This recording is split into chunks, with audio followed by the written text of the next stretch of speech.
obviously I'm the regional clinical lead for London research. You're thinking, why is he at a Midlands meeting in Birmingham? Two reasons. Firstly, Jack Hawkins sent his apologies well. Secondly, despite being a London region, how many of you live within 3 miles of here? No, so I live the closest to this place. I sympathise. I did some work in Norwich, during the UK. So what I'm hoping to do now is to stimulate you to think. I'm not going to tell you the answers. And as Tim was just saying, social movement, about creating conversations and actually you wanting in your heart and mind to change things. And that needs to be associated with people who stimulate, people who can lead. So I'm just going to start with a little exercise. So will you all stand up?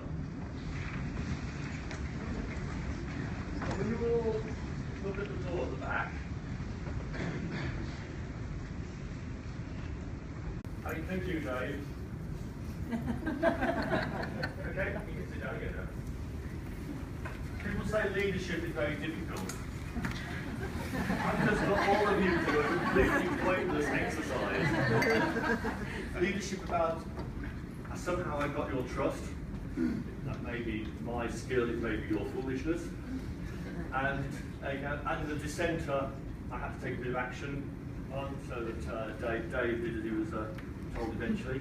I want to just introduce you to Dave. Dave, let's stand up. So, he's standing up for 2 reasons. One, to pillory him for not doing his poll. And more importantly, Dave is one of our ambulance advisors within ECIP and will be working with you and helping you to take forward some of this work. Can I sit down there, boss?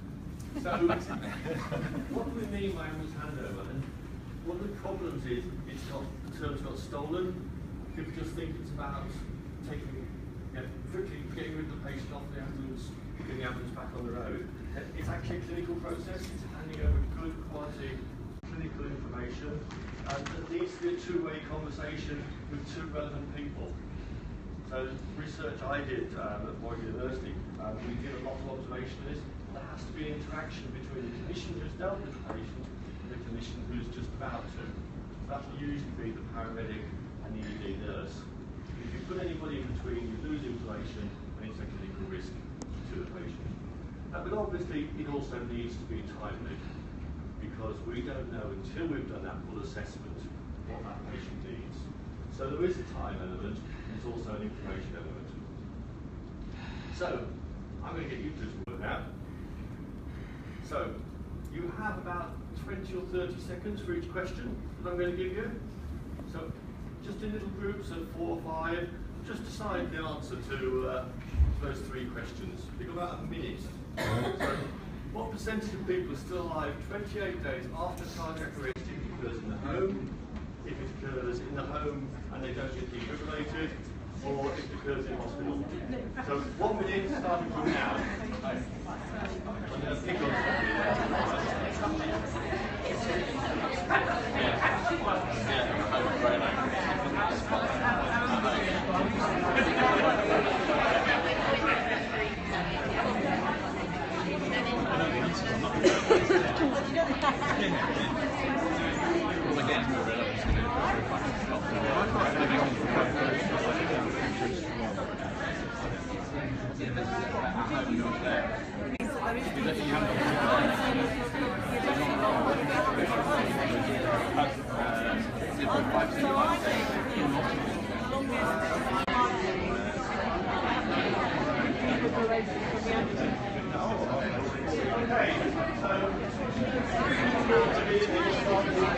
social things.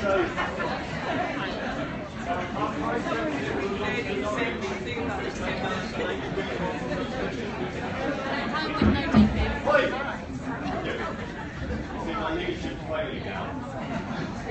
So, what's your estimate for Norwich for your cardiac arrest survival in the home? My first view was 5%, still there today. So 5%? In the home with no defibrillation? 10. really good this idea. Occurs in hospital? 30%. Now, I now tell you I'm shooting. The in-home no inflammation is pretty much 0% anywhere, unless there is very effective CPR going on for all that 20 minutes. Occurs in the home, 20% is probably not in Solihull, or Birmingham where you are now, but it rates that high coverage in places like Seattle. And in hospital, if it's real cardiac arrest, not that cardiac arrest that should be called death, so if the patient should have been resuscitated, unexpected, 60%. So you can see the difference. But now, what do you think about that middle one for a second? Okay, next question. It's only one question. You've only got to choose multiple choice. You've got to choose one of these. So you only get 20 seconds. And when I tap the microphone, shut up. Okay, 20 seconds.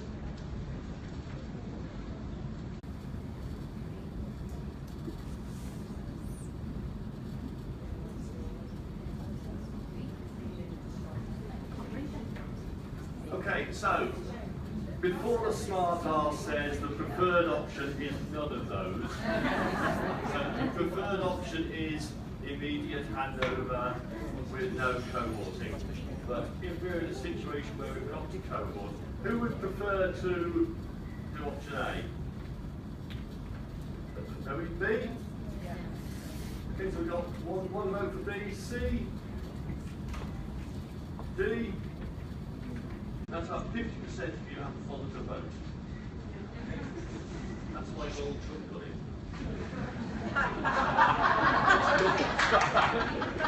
Okay, so in general, you're preferring to have a cohort area as late as possible in the process. So, is my interpretation of why so many of you said it?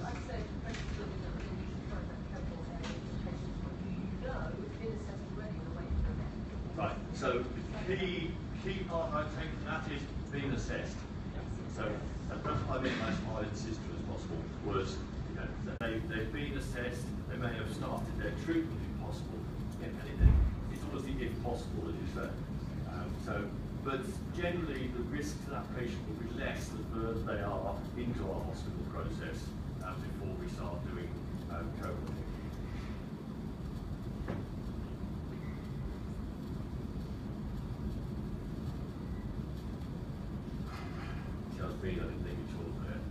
So, senior-led clinician team assessing the patient.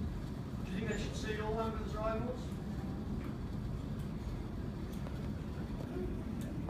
See all those cases streamed by the ambulance crews, and the ambulance crew are deciding that some don't need to see a senior clinician? Or streamed them by the A&E nurse?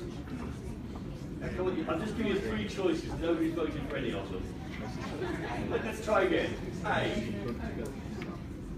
Yeah, so a few handfuls of votes. B. 2 handfuls of votes. C. 4 or 5 handfuls of votes. Okay. So consensus, but actually not as obvious as the first two questions. It seems to be you prefer the A&E nurse to assess the patient first and then go.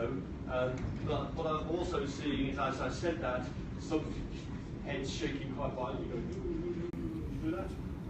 So, yeah, there's a disparity in the room.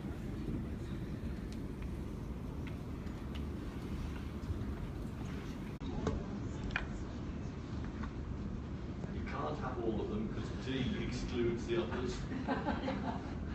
So I'm sure all of them means A, B, and C. So how many of you think paramedics should be taking patients straight to the urgent care centre, the minor injury units? Yeah, so the vast majority of you should be able to choose whether they go into the minors or major side. Just over 50%, I guess. Choose to go to ambulatory care. It's the same again. So I'm presuming there's going to be a small number who say paramedics should only go to one place in the ED. Okay, so you're all in favour of using the ambulance clinician's skills to decide where's the most appropriate area. That's very interesting because the trusts I go to, probably the majority of them still have a single point, an ambulance entrance, where the A&E nurse is the one who decides whether they go to Midas, etc. Very few places have the patients going straight to ambulance care. And some really strong views held by some people in both directions. Yeah. Yeah. So, yeah. You might just like to reflect on that. Yeah. You know, have your answer conflicting right on those two questions. So, which one do you think is the highest clinical risk? Now, this is system risk, it's not the individual patient risk. So, you are the star of hospital and you're being interviewed and you've got that choice. Do I say we'll have an extra patient on each of the 10 wards tonight because ED is so crowded? Do I have keep those 10 patients in the cubicles? Or do I hold back the ambulances and say, no, we'll allow those 10 patients to wait in the community? Red 2, for those who don't know, it's those are the non-cardiac arrest but serious. Anything? No, I think I'm here for different things. So A, a few people. B, C. So you all want to keep the patient at home? Oh, sorry, no. My mind was racing as to how the hell we're going to get them to change their mind. I just misread my own slide. So the highest risk is the 10 patients at home. It's that same principle again, isn't it? We don't know. They could be 10 people with something that absolutely no problem waiting. They could be 10 people who are deteriorating very rapidly and we don't know about it. So, I think, the question I often say to people is, where would you like to have your cardiac arrest? At home, in the corridor with A&E, in CCU. I think we all know we prefer to be in CCU. Actually, we all, as A&E people, say, well, we might have cardiac arrest in the corridor. Yes, we might, but that may be better than having it at home. There's slight provisos to that. If it's a very crowded A&E, I might prefer to have mine at home. I have the advantage of a defibrillator in the boot of my car, and 2 daughters and a wife who know how to operate it. So that might be slightly biased again. So what I hope is this has made you think, rather than the usual presentation where I've given you my views, it's made you stop and think. That's what social movement's about. When Tim talked about social movement, he did miss out one really important part of the definition. That's not in any of the books, but from my experience is really important. Good too. Fun and chocolate. Social movement's got to be fun.